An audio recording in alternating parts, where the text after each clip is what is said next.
Hi, this is Steve Garland, head wrestling coach at the University of Virginia, giving my weekly video newsletter for Virginia Wrestling. A couple things I wanted to hit on this week. First and foremost, I wanted to highlight and brag about our team, our current wrestlers, what they were able to do last weekend. They did a community service effort together as a group. They completely organized the whole thing themselves, got themselves there. It was just such a great team-building thing to be involved with a great charity, a great organization, and that was the 10K run for the Special Olympics. We've been doing that for 10 years straight. It's something that our team loves to do, something that they look forward to every year. It's an absolutely fantastic cause. We first found out about it through, I believe it was Coach Starja, and from there we just fell in love with the organizers of the event, the mission of the event, and the actual, the whole thing, the whole experience of the event. So our kids, I'm really proud to say that they took the whole thing on themselves this year, did it. It was fantastic.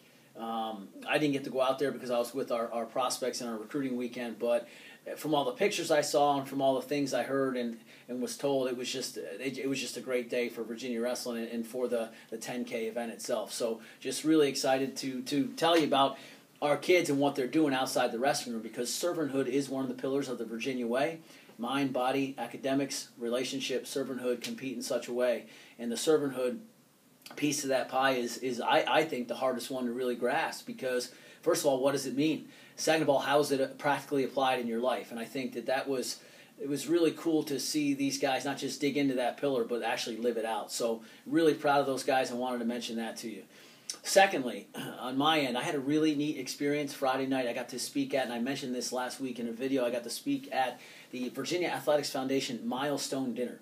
It was a celebration of anybody who's given to Virginia Athletics, the VAF, formerly the VSAF, the Virginia Student Aid Foundation, but now the Virginia Athletics Foundation, who's ever given to that organization for 40 years or more.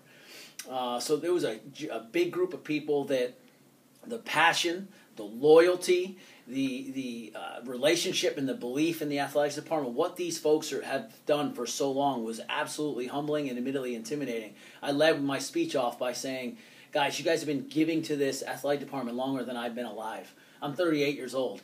You guys have been giving for 40 years. That's unbelievably intimidating for me. But then I also got to talk about how freeing it was for me, that the intimidation factor wore off when I realized these people are just people. They're wahoos just like me, and they absolutely love the mission of this university and the athletics department and what we're trying to do every day. And so what I did was I got to share our vision for Virginia Wrestling. I got to share the 3 pillars of our program: focus, discipline, consistency. I got to talk about the Virginia way. I got to talk about what we're actually trying to do here. And I got to humbly say, and it's not perfect, and we're not there yet, but that's the dream. And what they're doing is supporting guys like me who support kids like I talk about every week on these videos.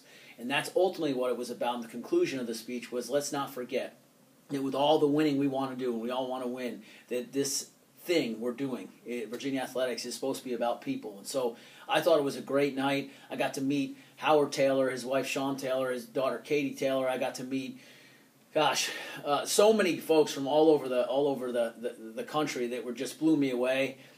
Great relationships there. The most touching part of the evening for me was probably listening to Craig Littlepage and Dirk Casher talk about our program. I thought that was so cool to see our leadership team, specifically Craig, heartfelt, talk about my interview process here, talk about where the program came from and where it's gone, and what he's seen in me, what he's seen in our kids. That meant the world to me, and it's hard to say to him face to face.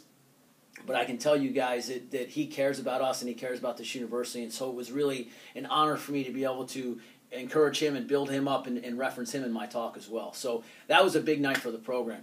Recruiting, I can't get into specifics, but I can tell you that it is moving rapid pace. It is nonstop, and we're trying to finish it off. We're so close. And that's you'll be seeing releases on that when analyzed and when compliance says we can. We'll get information to you out there. But let's just say that we're in the home stretch and things are going pretty well. We're very excited. Lastly, training.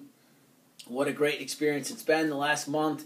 Today I'm actually running practice because Coach Gavin is going to be out of town doing something, and so I'm going to get to go in there and dig into our mat work, which is something I'm specifically passionate about, because I feel like top wrestling is huge. It's always been a part of our program. We're trying to get better there too, and we're trying to make sure that we are who we are type thing. We're going to stick to that. So that's what we're doing today. It's been constant. We do 6:30 and 3:45. Those are our workout times. We're building in active rest. We're building in times for these guys to heal up, but we're training very hard. So that's what we're doing, and I will give you guys an update next week.